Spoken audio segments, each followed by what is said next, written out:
तर नमस्ते सगळ्यांना।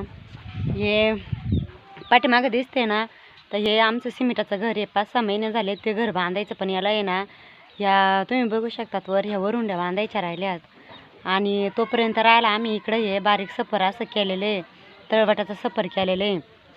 आणि इकडे आहे ना हे सगळे झाडं, हे चिचाचं झाड, इकडं हे सीताफळाचं झाड ते लावले, तर त्याला आहे ना आता बारीक बारीक अशा कळ्या आलेल्या आहेत।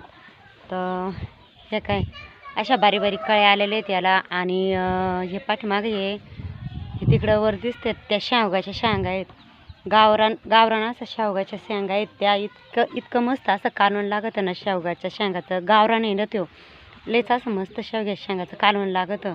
मी उद्या आहे ना कच्च्या मसाल्यामध्ये गावरान शेवग्याच्या शेंगाचं कालवण करून दाखवीन तुम्हाला। कच्च्या मसाल्यात एकदम असं भारी होतं। मला तर शेवग्याच्या शेंगा अशा म्हणजे लयच पटतात। आणि ह्या झाडांचं पण मला असं म्हणजे भरपूर अशी आवड आहे, मी झाडं असे लावत असते।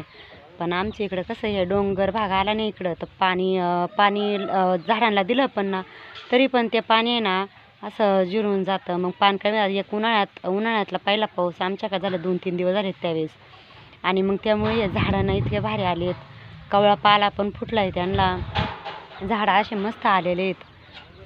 वांग्याचे पण झाडं लावले आहेत 2-3, लिंबाचं झाड ते सगळे इकडे, हे लिंबाचं झाड ते। पण उद्या आहे ना हे शेवग्याचं झाड, गावरान शेवग्याचं झाड इतकं असं मस्तच कालवण होतं। मी उद्या आहे ना कालवणाची शेवग्याच्या शेंगाची कालवणची रेसिपी तुम्हाला करून दाखवीन। म्हणजे थोडक्यात म्हणायला गेलं तर आमच्या इकडं कालवण म्हणतात, मला कालवण म्हणायला जास्त पटतं। इकडं तुम्ही बघू शकता। तर चला मग